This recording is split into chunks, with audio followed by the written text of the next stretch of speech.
There's been a proposal to push for a Green Energy Act to evolve the Standard Offer program. We have Dr. Hermann Scheer here, who is the architect of the Renewable Sources Act in Germany. Something that Thank God for Germany. That's all I can say. Thank God. So welcome. Thank you very much for joining us as well. So if you have questions for either Dr. Scheer, who has been involved for the past, 15, 20 years in helping evolve renewables in Germany? 20. Right, 20 years, yeah. So, and 240,000 jobs created from the renewable sector? Yes, at the present state of development. This is the beginning. This is already the beginning. And I guess the question is, can we do this here in Ontario? Well, are we stupid or what? I mean, we've now got a model. They've broken the ground for us. And for us to start using arguments like it'll make us non-competitive or it'll destroy the economy. Germany puts the lie to that. Now, I don't get it. On the question of the Economy Act, the fundamental misunderstanding around climate and sustainability and renewable energy issues is that we are talking about a general decrease in the standard of living of everyday people in a country that has embraced this stuff. That has been proven false now by half of Europe. What you are talking about is a decrease in the profit of certain kinds of business. And the massive increase in the amount of profit in certain others. And that doesn't particularly affect your average consumer. If you look at the German case, which is the most elaborate one, I believe the estimate is something like half a cent per kilowatt hour extra, half a euro cent extra per kilowatt hour paid in order to create an industry that employs 250,000 people and churns out something like 5 billion euros a year worth now of revenue.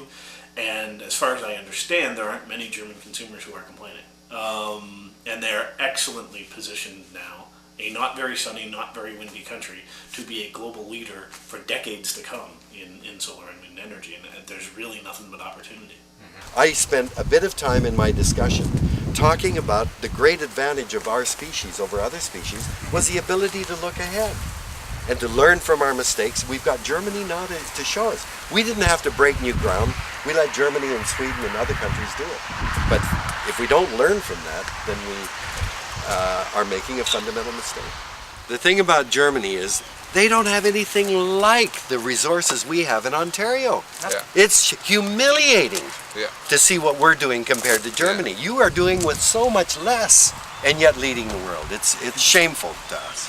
And it is the most cost-effective climate protection, our Renewable Energy Act, than by far more cost-effective than the emission trading system.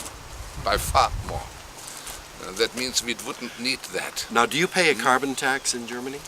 No, we have no carbon. We have an energy tax and we have an additional energy tax which is called the eco tax. What made this acceptable in Germany? Why the public, were they better educated or? No, it was a change of two political parties toward that, and this came not from the leadership, this came from the grassroots within the parties and the grassroots out of the parties. It was a movement. Is that part of the Green Party, rise of the Green Party? Green Party and the Social Democratic Party. Yeah. And but there was a grassroots concern about the environment. It was a crowd because also parties move only if there is a movement in the society. Not all move in the same direction.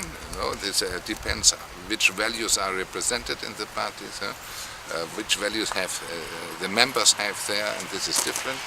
But it was a change in the public debate, in the public atmosphere, coming by grassroots, and by showing for renewable energy, this is the most important thing, by showing that it is possible to come to renewables in general, to overcome the downgrading arguments, to the argument that renewables are not enough potential. We need all of the others.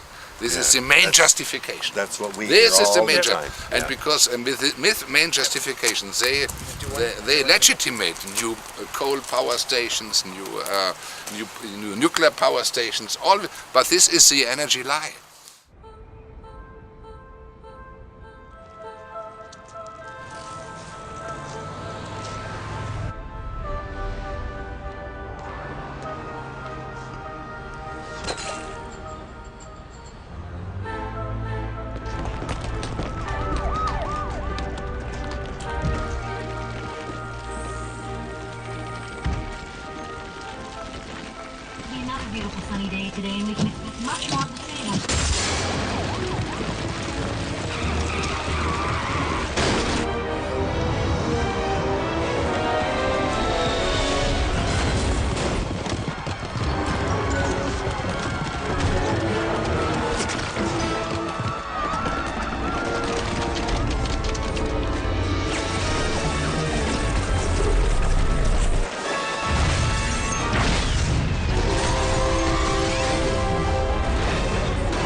it gives to democracy a future.